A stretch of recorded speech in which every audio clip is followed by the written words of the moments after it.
नमस्कार, पर्पल भारत में आपका स्वागत है। सुरक्षा को लेकर के बहुत सारी चुनौतियां देश में बनी थी। भ्रष्टाचार चरम पर था, नित्य प्रतिदिन नए घोटाले हो रहे थे। उस समय में देश की जनता ने एक ऐतिहासिक निर्णय किया और 10 साल की उस कालरात्रि के बाद में आज़ादी के बाद पहली बार किसी गैर कांग्रेसी पार्टी को पूरी बहुमत की सरकार बनाने का सौभाग्यपूर्ण अवसर प्रदान किया और 30 साल बाद में किसी एक पार्टी को पूरी बहुमत की सरकार बनाने का सुअवसर प्रदान किया। 14 से लेकर के आज 2023 तक इस 9 साल की यात्रा में सेवा के संकल्प को लेकर के पार्टी की जो रीति नीति है कि राजनीति हमारे लिए सेवा का माध्यम है और राष्ट्र निर्माण का एक तंत्र है, इस लक्ष्य और विचारधारा को लेकर के गरीबों का कल्याण प्राथमिकता हो, उसके साथ सुशासन की स्थापना करते हुए हम भारत का सम्मान विश्व भर में बढ़ाएंगे। इस योजना के साथ देश की सरकार ने 9 साल काम किया है। हम जानते हैं कि किस तरह से एक परिवार की सुप्रीमेसी के चलते हुए देश के 10 साल बर्बाद हुए थे। देश हर मोर्चे पर विफल हुआ था, सामरिक मोर्चे पर, सुरक्षा के मोर्चे पर, विकास के मोर्चे पर।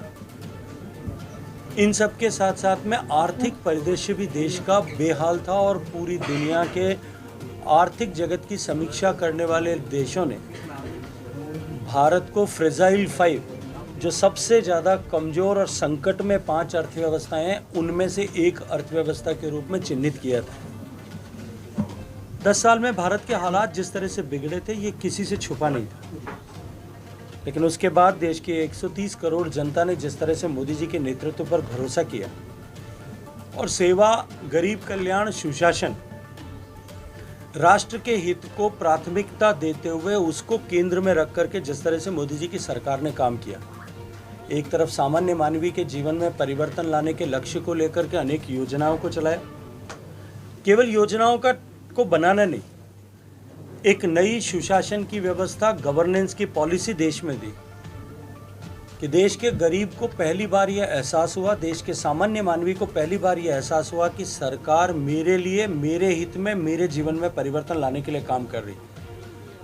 आज़ादी के बाद इतने दशक बीत जाने पर भी जहां देश में 18,000 पंचायतों में बिजली नहीं थी, 4 करोड़ परिवारों के पास बिजली नहीं थी, देश के लगभग 16 करोड़ परिवारों के पास पीने का पानी नहीं था, देश के लगभग 62% आबादी के पास सामान्य शौचालय की सुविधा नहीं थी, देश के 44 करोड़ लोगों के पास में बैंक का खाता नहीं था, देश में करोड़ों लोगों के पास में गैस का चूल्हा नहीं था। उन सब के कारण से जो संकट था और इन मूलभूत आवश्यकताओं की आपूर्ति के जंजाल में ही सामान्य व्यक्ति फंसा हुआ था। इनके जीवन में परिवर्तन लाने के लक्ष्य को लेकर के जिन योजनाओं का संधारण किया गया, तो पहली बार इस देश में हुआ कि राजनीतिक प्रतिबद्धताओं से ऊपर उठ करके, क्षेत्रीय भेदभाव से ऊपर उठ करके, वोटों की गिनती के मायाजाल से बाहर निकल करके, मजहब के आधार पर वोटों के प्राप्त वोटों और वोट बैंक के आधार पर भेदभाव करने से ऊपर उठ करके जो कोई भी पात्रता रखता है देश में, उसे योजना का लाभ मिले, इस दृष्टिकोण के देश की सरकार ने काम किया और उसका परिवर्तन आज हमें दिखाई देता है। पूरी दुनिया उस बात को स्वीकार कर रही है। देश आर्थिक दृष्टि से सक्षम हो सके, उसके लिए रोजगार के नए अवसर सृजित हों, देश का युवा स्वरोजगारी बने, उसको लेकर के विभिन्न योजनाएं बनाई गई।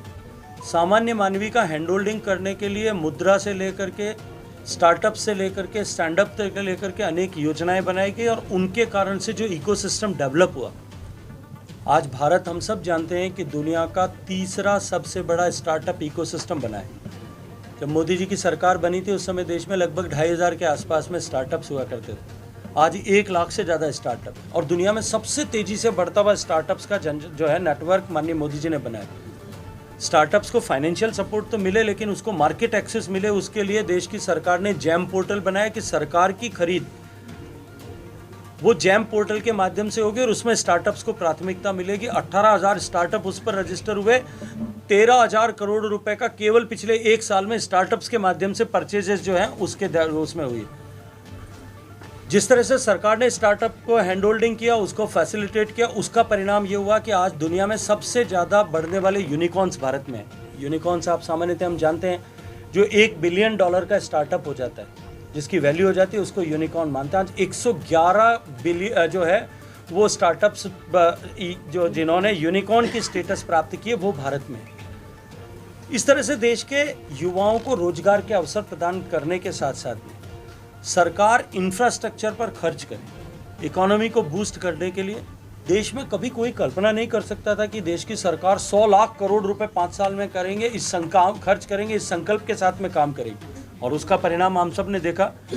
देश में जितने एयरपोर्ट्स आज़ादी के बाद बने थे, 74 एयरपोर्ट्स, आज पिछले 9 साल में उससे ज़्यादा एयरपोर्ट, 75 एयरपोर्ट्स फंक्शनल माननीय मोदी जी की सरकार ने किए।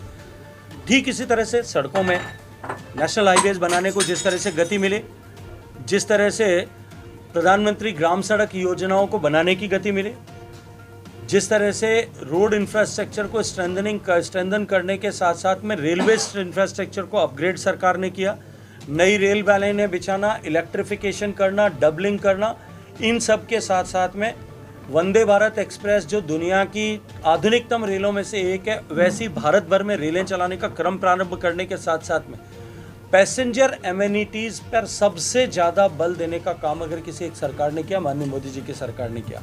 आज देश के रेलवे स्टेशन नए जो बन रहे हैं वो हवाई अड्डों के जैसे रेलवे स्टेशन बन रहे हैं। रेल, सड़क और वायु मार्ग के अतिरिक्त जल मार्ग, अगर आप पूरी दुनिया का इतिहास उठा करके देखेंगे पाएंगे कि दुनिया में इकोनॉमी की ग्रोथ कहाँ हुई है, जहाँ समुद्र का किनारा था। देश में इतनी सारी नदियाँ हैं लेकिन देश में कोई वाटरवेज नहीं था। पहली बार सरकार ने कल्पना की और देश में कॉमर्शियल वाटरवेज को आइडेंटिफाई किया। जीरो से शुरू करके जो 65 साल में जीरो था उसको आज मैं कह सकता हूँ कि 75 साल में, इस 9 साल के कालखंड में 111 वाटरवेज को आइडेंटिफाई किया, उनका नामकरण किया, उनके ऊपर काम प्रारंभ किया और उनमें से कई वाटरवेज पे आज ट्रांसपोर्टेशन प्रारंभ हो गया। इस तरह से इंफ्रास्ट्रक्चर क्रिएशन पर सरकार ने जिस तरह से बल दिया, उसके साथ साथ में कोविड की आपदा के समय में जिस तरह की चुनौती देश के सामने थी, पूरी दुनिया थर्राई हुई थी, दुनिया भर की इकोनॉमीज कोलैप्स हो गई थी। एक तरफ लोगों के जीवन को बचाना था, दूसरी तरफ अर्थव्यवस्था को भी सपोर्ट करना था। माननीय मोदी जी ने मंत्र दिया, जान है और जहान भी है, दोनों को एक साथ काम करेंगे। जहां कुछ सरकारों ने दुनिया में जो है केवल जान बचाने के लिए काम किया, कुछ ने व्यापार बचाने के लिए काम किया। अमेरिका में जिस तरह से हुआ, हमने जो है दोनों को मिला जुला करके काम किया। गरीब आदमी के जीवन में जिसका तकलीफ ना आए, उसका चूल्हा जलता रहे, 80 करोड़ लोगों को राशन देने के साथ साथ में छोटे छोटे रेहड़ी पटरी वालों को स्वनिधि के माध्यम से सहयोग करना, जो व्यापारी व्यवसायी हैं उनको कोलेटरल सिक्योरिटी भी दिए बिना उनको लोन देना। इकोनॉमी को जिस तरह से माननीय मोदी जी ने हैंड होल्डिंग किया, आज दुनिया की सबसे तेजी से रीग्रोथ रजिस्टर करने वाली इकोनॉमी अगर कोई बनी तो हमें गर्व है कि भारत की इकोनॉमी बनी। अभी जो लेटेस्ट आंकड़े 7 दिन पहले आए, हमने देखा 7.5% की ग्रोथ रजिस्टर करने वाली दुनिया की एकमात्र इकोनॉमी भारत। आज बड़ी अर्थव्यवस्थाएं जो खड़खड़ा रही हैं, लड़खड़ा रही, लेकिन भारत ने पिछले 9 साल में 10वें पायदान से आगे बढ़ करके हमने जो है दुनिया की 5वीं बड़ी अर्थव्यवस्था बनने में कामयाबी प्राप्त की। और पूरी दुनिया के इकोनॉमिक की सर्वे करने वाले, जानकारी रखने वाले लोग अब विश्वास के साथ में कहते हैं कि भारत थोड़े दिनों में 3rd लार्जेस्ट इकोनॉमी बनने वाली है। हम सबसे तेजी से आर्थिक जगत में रिस्टोर करने वाली वी शेप रिकवरी करने वाले देश बने। लेकिन उसी के साथ साथ में हमने साथ में लोगों के स्वास्थ्य की चिंता की। दुनिया का सबसे बड़ा टीकाकरण प्रोग्राम, हमने दुनिया का सबसे सस्ते टीके इन्वेंट किए, सबसे सस्ते टीकों का भारत में निर्माण किया, सबसे इफेक्टिव टीकों का निर्माण किया, दुनिया का सबसे बड़ा टीकाकरण ड्राइव किया और देश की जनता की टैक्स के पैसे की एक एक पाई देश की भलाई के लिए खर्च हो, इस लक्ष्य के साथ में जब काम किया 220 करोड़ डोजेज मुफ्त दे करके देश के लोगों का टीकाकरण किया। जब टीका बना था तब हमारे विपक्षी मित्र, कांग्रेस के मित्र ये कहते थे मोदी टीका है, कोई कहता था ये बीजेपी का टीका है, और लोग उसको लेकर के उपहास उड़ा रहे थे, संशय की स्थिति पैदा कर रहे थे।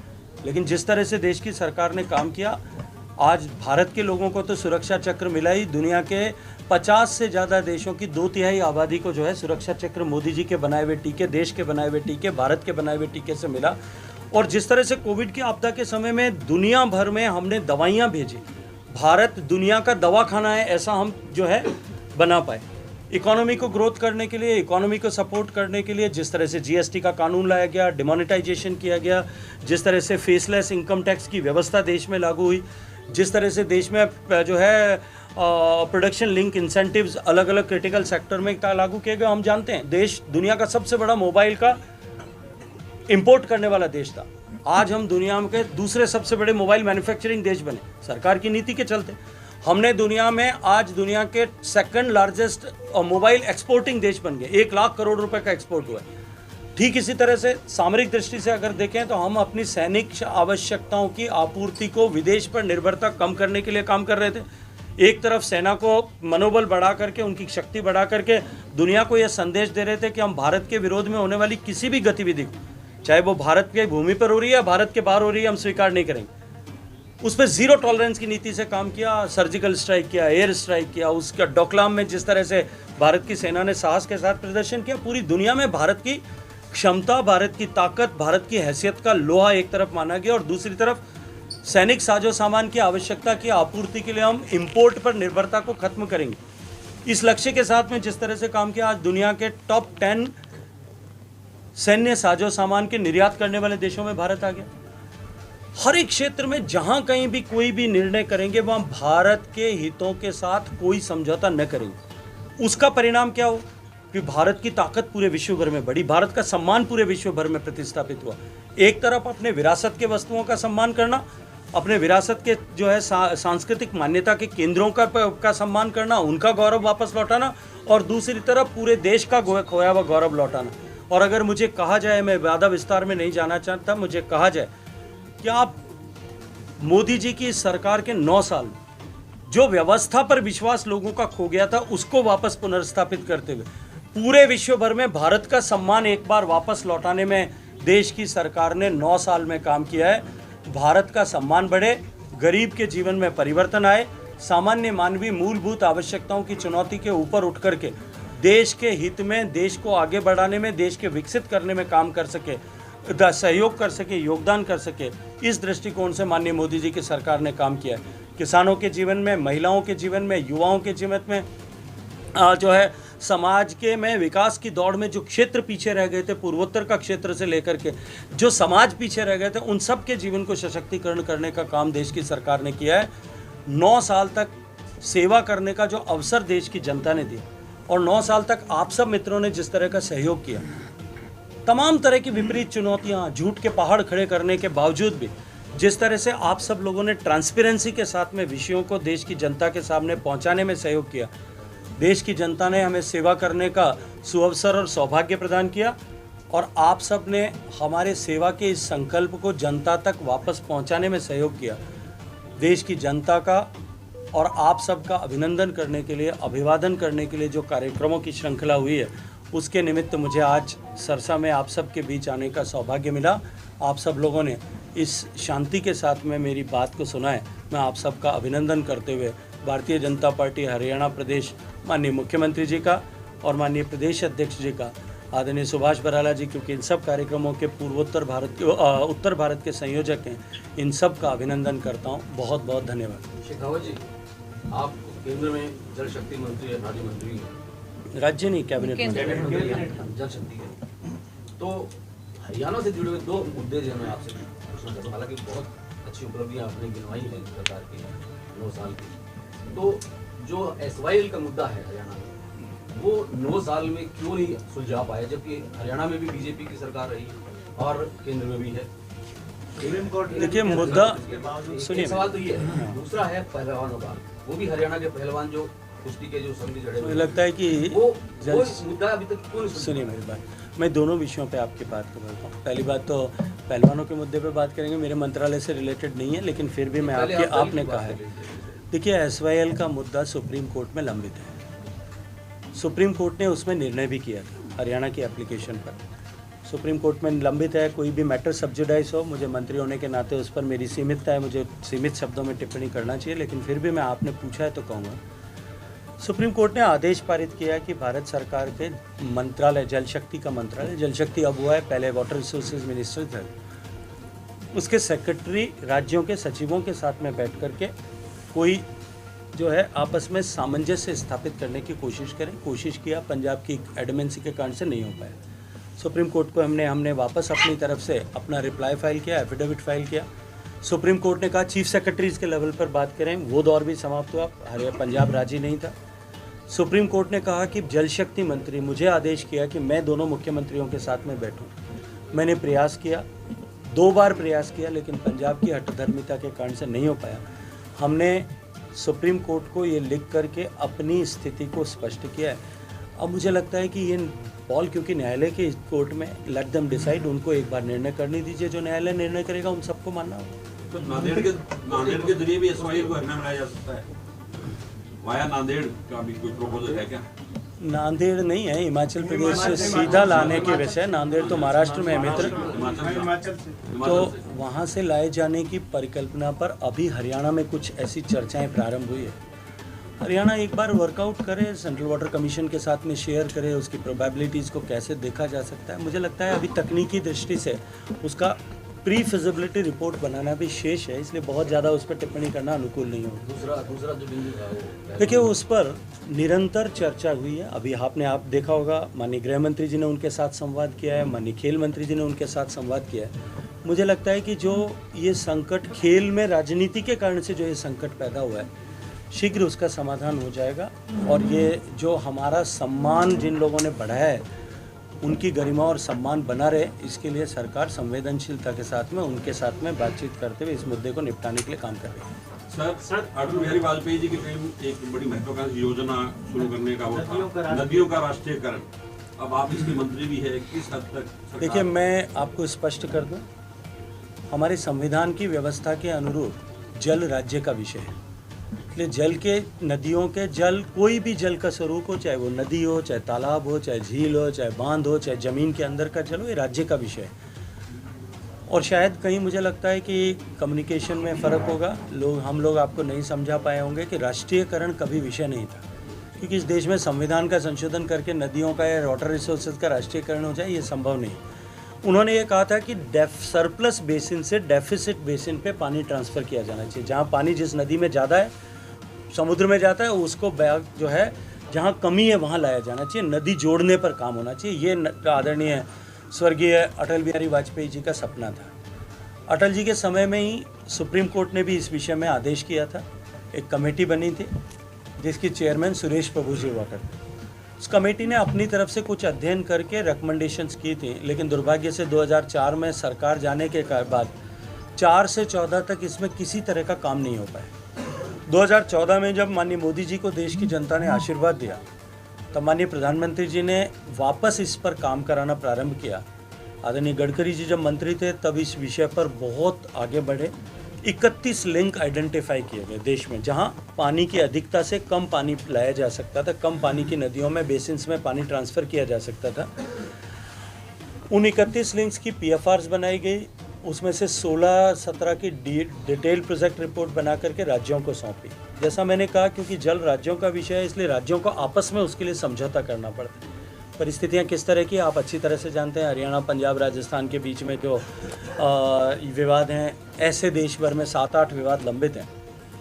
लेकिन मैं एक बात खुशी से और गर्व से कह सकता हूँ कि नदी जोड़ने की जो योजना थी, जो विचार था, उस विचार में पहली योजना केन और बेतवा नदियों को जोड़ने के बीच रूप में उत्तर प्रदेश और मध्य प्रदेश और भारत सरकार के बीच में समझौता होकर के माननीय मोदी जी ने 90% ग्रांट भारत सरकार देगी, शेष 10% ग्रांट राज्यों की सरकारें देंगी। 44,000 करोड़ की इस योजना को स्वीकृति प्रदान कर दी है, सहमति हो गई है, शीघ्र उस पर काम प्रारंभ हो रहा है। और वो उस क्षेत्र के लिए है जो बुंदेलखंड का रीजन है, जहाँ सबसे सूखा प्रदेश है।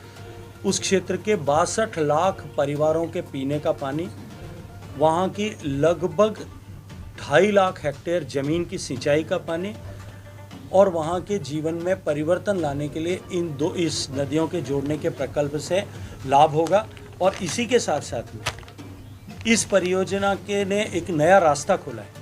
और ये जो नए युग की सूत्रपात हुआ है, उसके चलते 5 लिंक ऐसे हैं जो लिंक जिनको हमने प्रायोरिटी में रखा हुआ है, उन 5 लिंक पर जो है सहमति बनने के लगभग आसार हैं। राज्यों की सरकारें सहमति बनाते ही हम उन पर और अधिक गति के साथ में काम कर सकेंगे। सर 18 जून को लेकर कार्यक्रम की स्थिति क्लियर होगी, ये कहाँ होगा प्रोग्राम? माननीय मोदी जी का प्रोग्राम, अमित शाह जी का, वो तो आप लोगों ने तय कर लिया होगा। मुझे लगता है स्टेट यूनिट का काम है वो तो। एक मिनट मित्र को बात। 9 साल की उपलब्धियां आप गिना रहे हैं, लेकिन माननीय प्रधानमंत्री लगातार रैली में भी ये कहते रहे हैं कि उत्तर भारत एक एग्रो बेस एरिया है। यहाँ पर एमएसपी का एक बड़ा मुद्दा अभी जो सामने आ रहा है, हरियाणा के अंदर अभी भी चल रहा है। दूसरा, एमएसपी का क्या मुद्दा है? एमएसपी पर फसलें नहीं खरीदी जा रही हैं, सूरजमुखी की फसल नहीं खरीदी जा रही है। पिछले दिनों प्रोटेस्ट कर रहे में हैं। लाठीचार्ज और आपके अलायंस पार्टनर जजपा के एक शुगर फैट के थे, उन्होंने रिजाइन भी दे दिए। भी ये किसानों पर लाठी नहीं पड़ी है, मेरे पर लाठी पड़ी है। सर इसी में दूसरा सवाल ये है कि प्रधानमंत्री मोदी जी ने कहा था कि जितनी फसल होगी, जो लागत होगी और उसका 50% मुनाफा दिया जाएगा। ये बात सुरजेवाला जी ने कल प्रेस कॉन्फ्रेंस के दौरान भी बात ये उठाई थी, क्या स्टैंड है? देखिए, मैं सुरजेवाला जी की बात से प्रारंभ करना चाहता हूँ। उनकी 55 साल देश में सरकार रही, क्या कभी एमएसपी की गारंटी करने की बात उन्होंने कही थी? पहले अपने गिरेबान में झांक करके दूसरों पर टिप्पणी करना चाहिए। मैंने आज अखबार में पढ़ा था, मुझे ठीक पता नहीं है उन्होंने क्या कहा, उनके एग्जैक्ट वर्ड्स क्या थे, पर उन्होंने कहा कि एमएसपी तो बढ़ा दी लेकिन एमएसपी पर खरीद नहीं कर रहे। ये उन्होंने टिप्पणी की। मित्रों, दो तरह से एमएसपी पर खरीद होती है। एक गेहूं चावल की खरीद होती है, रिकॉर्ड दुरुस्त रहे और आप अगर आपको सुरजेवाला साहब मिलें, क्योंकि सुरजेवाला साहब वकील हैं और शायद मैंने ऐसा सुना है कि वकील बिना पैसे के पैरवी करते हैं तो आधी अधूरी करते हैं, तो उन्होंने आधी अधूरी पैरवी बिना कागजों को देखे की हुई है। 2004 से 14 तक जितनी खरीद गेहूं की हुई, जितनी खरीद चावल की हुई, उसमें 90% ग्रोथ पिछले 9 साल में हुई है। इसलिए खरीद भी बढ़ी और एमएसपी भी बढ़ी है। देश के किसान को, मैं तो खुद किसान का बेटा हूँ, देश के किसान को हर बार एमएसपी इंक्रीज कराने के लिए ज्ञापन देने पड़ते थे, संघर्ष करना पड़ता। मोदी जी की सरकार आने के बाद में 50% लाभकारी मूल्य मिले, इसको सुनिश्चित किया गया और हर साल 50% से ज़्यादा लाभकारी मूल्य मिल रहा है। 3 दिन पहले ही घोषणा हुई है, आप सब ने देखा है। हमने कब, पहले मेरी बात सुन लो भैया, पूरी बात कर लेने दो। मेरे को कोई जल्दी नहीं, आपको जल्दी हो तो मैं कुछ नहीं कर सकता। 50% लाभकारी मूल्य देना सुनिश्चित किया। क्या हमने कभी कल्पना की थी कि 2,500 रुपये में बाजरा बिकेगा और बाजरा राजस्थान प्रदेश की सरकार खरीदेगी? वो सुरजेवाला जी को कहना कि पड़ोस में राजस्थान में उनकी सरकार है, जाकर के वहाँ को पूछें कि वहाँ का किसान 1,200 रुपये में बाजरा बेचने के लिए क्यों मजबूर है, क्यों सरकार नहीं खरीदती? हरियाणा की सरकार खरीद रही। और जो है जितने भी ऑयल सीड्स हैं उनकी खरीद जो है वो अलग प्रक्रिया से होती है, नेफेड उनकी खरीद करता है। नेफेड खरीद करने के लिए गारंटी जो है वो भारत सरकार देती है कि जितने रुपए में खरीद की और वापस बेचा, उसके बीच में अगर कोई लॉस होगा तो इतनी रुपए की गारंटी भारत सरकार की है। वो गारंटी जब मोदी जी की सरकार बनी थी तब 3,000 करोड़ रुपए की थी, आज वो गारंटी 50,000 करोड़ से ज़्यादा की। अगर मैं खरीद के क्वांटम को बात करूं तो चने में, क्योंकि ये मार्केट लिंक्ड है, जब ज़रूरत है तभी खरीद कर सकते हैं। बाकी मार्केट में प्राइस, पिछले बार गेहूं की प्राइस यूक्रेन वॉर के कारण से ज़्यादा थी तो खरीद के लिए गेहूं कोई दे नहीं रहा था, सब वो जिन लोगों को गाली दे रहे थे उन्हीं के गोडाउन में जाकर के बेच रहे थे लाइन लगा करके। सरकार ने पॉलिसीज़ को जिस तरह से ट्वीक किया, मैं कृषि मंत्री के नाते भी काम करने का अवसर मुझे मिला है। हमारे देश में तिलहन की खरीद न हो, तिलहन का लोग जो है उत्पादन न करें, इसको डिसइंसेंटिवाइज करने के लिए यूपीए की सरकार ने देश के खिलाफ षड्यंत्र किया था। मैं आंकड़ों की दुरुस्ती के लिए बताना चाहता हूं कि जो ड्यूटी पाम ऑयल पर 75% और 95% रॉ और प्रोसेस्ड की अटल जी की सरकार में थी, शरद पवार साहब ने यूपीए सरकार के कृषि मंत्री होने के नाते उसको 0.5% कर दिया था। उसके कारण से देश के किसान को सरसों का भाव नहीं मिल रहा था क्योंकि 45 रुपये में पाम ऑयल आ रहा था। हमने उस ड्यूटी को बढ़ाया, उसके कारण से 3 साल इन्हें रॉ हमको सरसों खरीदनी नहीं पड़ी, एमएसपी से ज़्यादा में सरसों बिक रही। सूरजमुखी के एमएसपी जो है 8,650 रुपये तय हुई और सूरजमुखी की सरसों पे खरीद होगी। इसको देश की सरकार ने और प्रदेश की सरकार दोनों ने सुनिश्चित किया। आप इसके बारे में कहीं किसी को भी संशय पालने की और संशय से फैलाने वालों के कारण से भ्रमित होने की आवश्यकता नहीं। संजय जी, हरियाणा में यमुना से और घग्गर से पानी लोगों को मिलता है और घग्गर का पानी जो है वो कैंसर सबसे बड़ा उसमें एक बीमारी फैलाने का काम है। प्रदूषण और कैंसर का पर्याय बन चुकी है यमुना और घग्गर नदी, इनको लेके आपका मंत्रालय क्या काम करता है? देखिए, जहाँ तक यमुना का प्रश्न है, क्योंकि वो गंगा नदी की सहायक नदी है और दुनिया का सबसे बड़ा रिवर रिस्टोरेशन प्रोग्राम हमने गंगा के स्वच्छता, निर्मलता, अविरलता को लेकर के किया है। और माननीय प्रधानमंत्री जी ने स्पष्ट मार्गदर्शन दिया था कि जब वो गंगा की बात करते हैं का मतलब गंगा का पूरा बेसिन है, और जब गंगा बेसिन की बात करते हैं तो गंगा की ऑर्डर 1, 2, 3, 4, 5, 6, 7 सारी ट्रिब्यूटरीज आती हैं, जिसमें यमुना भी एक है। उन पहले मेरी बात खत्म किए बिना मत बोलो यार, आप कहोगे जितनी देर रुकूंगा, मुझे कोई जल्दी नहीं है, मैंने कहा ना। उन सारी ट्रिब्यूटरीज पर हम एक साथ पहले गंगा के एक मेन स्टेम पे काम कर रहे थे। हमने जो है 38,000 करोड़ के निवेश के बाद गंगा के निर्मल अविरल करने में सफलता प्राप्त की है। ये मैं नहीं कहता, दुनिया के 22 करोड़ लोग जो कुंभ में आए थे उन्होंने सर्टिफाई किया है। यूनाइटेड नेशंस ने अभी डिकेड ऑफ रिस्टोरेशन मानते हुए पिछले 10 साल को जो दुनिया भर के 190 देशों में इस तरह के इनिशिएटिव्स लिए गए हैं, उनकी श्रृंखला में, उनकी प्रविष्टियों में टॉप 10 इनिशिएटिव्स में एनएमसीजी को पाया है। अब उसकी सहायक नदियों पर भी हमने काम करना प्रारंभ किया है। यमुना पर देश का नहीं, एशिया का सबसे बड़ा sewage treatment, single sewage treatment plant हम बना रहे हैं, जो आने वाले 1 महीने बाद में माननीय प्रधानमंत्री जी इनॉग्रेट करने वाले हैं। यमुना पर सीवेज ट्रीटमेंट करके उत्तर प्रदेश की रीचेज में उसको ट्रीट करके उसका पानी जो है वो रिफाइनरी को मिले, इसके ऊपर भी व्यवस्था की है ताकि नदी पर कम से कम पानी का बोझ बढ़े। और इससे आगे बढ़ करके पूरी दुनिया की नदियों में जब पानी होगा तभी वो पोल्यूशन से मुक्त रह पाएंगी। तो हम पोल्यूशन से मुक्त करने के लिए यमुना के अपर रीचेज में लखवार, किशाऊ और रेणुका जी में 3 बांध बना रहे हैं। और उन बांधों को पूरा होने के बाद में यमुना नदी में जिस तरह से गंगा में निरंतर प्रवाह रहता है उतना प्रवाह हमेशा रहेगा, और जब प्रवाह रहेगा तो निश्चित रूप से यमुना जो है वो स्वच्छ रहेगी। हालांकि ये सारे विषय राज्य सरकारों के विषय हैं, राज्य सरकारों को इसके ऊपर काम करना है। घग्गर नदी पे भी प्रदूषण की अगर चुनौती है तो नेशनल रिवर कंजर्वेशन डायरेक्टरेट की स्कीम्स के माध्यम से हरियाणा सरकार अगर उसके लिए अप्रोच करेगी, निश्चित रूप से हम उसके ऊपर भी काम करेंगे। सर अरविंद केजरीवाल और उनके जो तमाम जो मंत्री हैं बार बार कह चुके हैं कि वो जो नेता बीजेपी की बात नहीं मानता, उन ईडी या सीबीआई का डर दिखाया जाता है, जैसे कि वो हवाला भी देते हैं कि मनीष सिसोदिया को शराब घोटाले में फंसाया गया। मित्र, मैं आपसे एक प्रश्न करना चाहता हूँ। ये देश में परिपाटी बन गई है कि जो भ्रष्टाचार के आरोप में जेल जाता है वो एजेंसीज को दोष देता है, लेकिन देश में इस बात को हम सबको शायद संवेद स्वर से स्वीकार करना पड़ेगा कि भारत में न्यायपालिका स्वतंत्र भी है और सशक्त भी है। वो जब सत्येंद्र जैन साहब जेल गए थे तो पूरे इसी तरह का हा हुल्ला उसको लेकर के मनाया गया था, बजाया गया था, गाया भी गया था।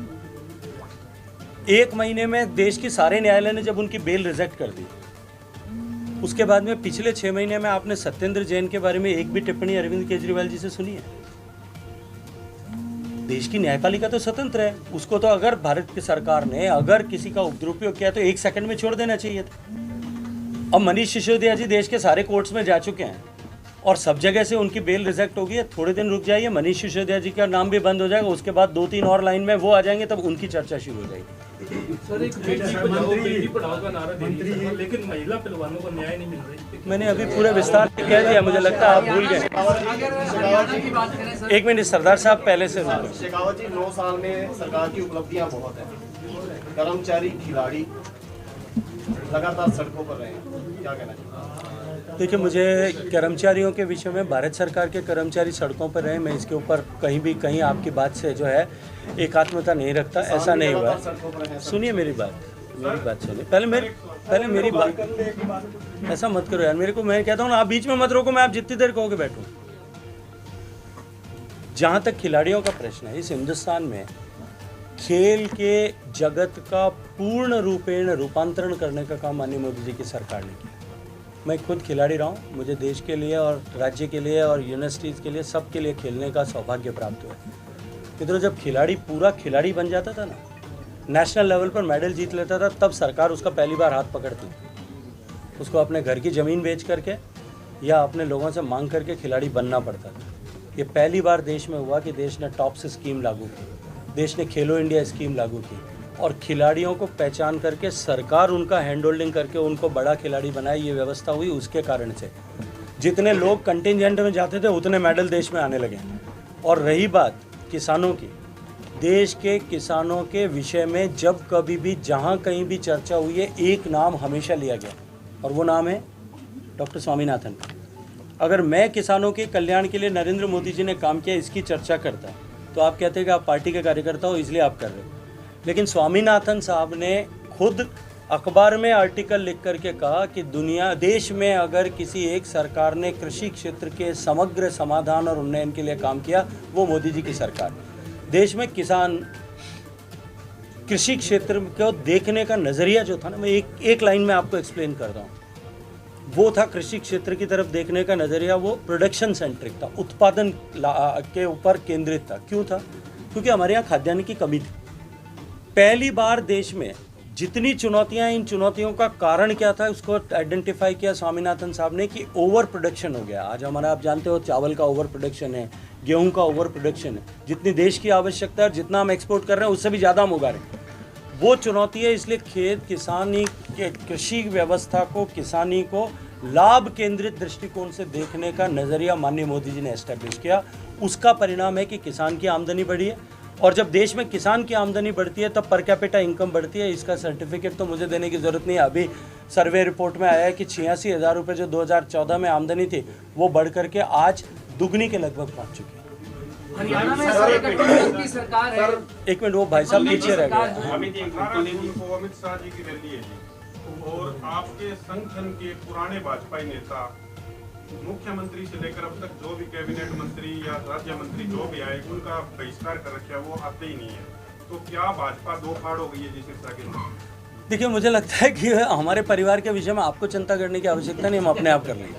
हरियाणा में सर गठबंधन की सरकार है, लेकिन गठबंधन की सरकार है, भाजपा के साथ आपका गठबंधन है, लेकिन रोज आए दिन बयान आ रहे हैं, एक दूसरे के खिलाफ बयान आ रहे हैं। क्या लगता है कि प्रेम कम हो गया है या असहज है? दोनों कब टूटे यही जनता भी। देखिए, न तो प्रेम कम है और न असहजता है।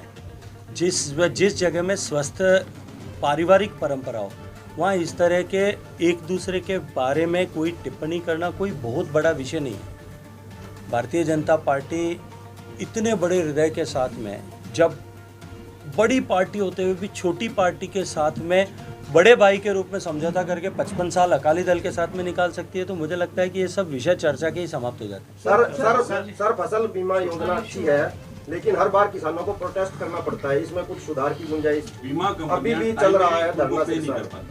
मुझे लगता है कि मैंने जितने आंकड़े देखे हैं, सरसा जिले में हरियाणा का सबसे ज़्यादा जो है मुआवजे का भुगतान हुआ है, और देश के किसानों को। सर एक सवाल है मेरा, एक सवाल है मेरा। ये जहाँ आप बैठे हैं ये कृषि प्रधान जिला है, सिरसा जिला है जो, लेकिन ये सबसे पहले टॉप में भी रहा है कृषि में, लेकिन जैसे जैसे कृषि बढ़ती गई, नहर। आपसे एक प्रश्न करना चाहता हूँ, ये देश में परिपाटी बन गई है कि जो भ्रष्टाचार के आरोप में जेल जाता है वो एजेंसीज को दोष देता है, लेकिन देश में इस बात को हम सबको शायद संवेद स्वर से स्वीकार करना पड़ेगा कि भारत में न्यायपालिका स्वतंत्र भी है और सशक्त भी है। वो जब सत्येंद्र जैन साहब जेल गए थे तो पूरे इसी तरह का हा हुल्ला उसको लेकर के मनाया गया था, बजाया गया था, गाया भी गया था। 1 महीने में देश के सारे न्यायालय ने जब उनकी बेल रिजेक्ट कर दी, उसके बाद में पिछले 6 महीने में आपने सत्येंद्र जैन के बारे में एक भी टिप्पणी अरविंद केजरीवाल जी से सुनी है? देश की न्यायपालिका तो स्वतंत्र है, उसको तो अगर भारत की सरकार ने अगर किसी का दुरुपयोग किया तो 1 सेकंड में छोड़ देना चाहिए था। अब मनीष सिसोदिया जी देश के सारे कोर्ट्स में जा चुके हैं और सब जगह से उनकी बेल रिजेक्ट होगी है। थोड़े दिन रुक जाइए, मनीष सिसोदिया जी का नाम भी बंद हो जाएगा, उसके बाद 2-3 और लाइन में वो आ जाएंगे, तब उनकी चर्चा शुरू हो जाएगी। सर एक मंत्री लेकिन महिला पहलवानों को न्याय नहीं मिल रहा है। मैंने अभी पूरा विस्तार से किया है, मुझे लगता है। एक मिनट सरदार साहब, पहले से शेखावत जी, 9 साल में सरकार की उपलब्धियां बहुत है, कर्मचारी खिलाड़ी लगातार सड़कों पर रहे हैं, क्या कहना चाहते हैं? देखिए, मुझे कर्मचारियों के विषय में, भारत सरकार के कर्मचारी सड़कों पर रहे, मैं इसके ऊपर कहीं आपकी बात से जो है एकात्मता नहीं रखता, ऐसा नहीं हुआ। सुनिए मेरी बात सुनिए, पहले मेरी बात करने के बाद ऐसा मत करो यार, मेरे को, मैं कहता हूँ आप बीच में मत रोको, मैं आप जितनी देर कहोगे बैठो। जहां तक खिलाड़ियों का प्रश्न है, इस हिंदुस्तान में खेल के जगत का पूर्ण रूपेण रूपांतरण करने का काम माननीय मोदी जी की सरकार ने किया। मैं खुद खिलाड़ी रहा हूँ, मुझे देश के लिए और राज्य के लिए और यूनिवर्सिटीज के लिए सबके लिए खेलने का सौभाग्य प्राप्त हुआ। इधर जब खिलाड़ी पूरा खिलाड़ी बन जाता था ना, नेशनल लेवल पर मेडल जीत लेता था, तब सरकार उसका पहली बार हाथ पकड़ती, उसको अपने घर की जमीन बेच करके या अपने लोगों से मांग करके खिलाड़ी बनना पड़ता था। ये पहली बार देश में हुआ कि देश ने टॉप से स्कीम लागू की, देश ने खेलो इंडिया स्कीम लागू की और खिलाड़ियों को पहचान करके सरकार उनका हैंड होल्डिंग करके उनको बड़ा खिलाड़ी बनाए। ये व्यवस्था हुई उसके कारण से जितने लोग कंटिजेंट में जाते थे उतने मेडल देश में आने लगे। और रही बात किसानों की, देश के किसानों के विषय में जब कभी भी जहां कहीं भी चर्चा हुई है, एक नाम हमेशा लिया गया और वो नाम है डॉक्टर स्वामीनाथन।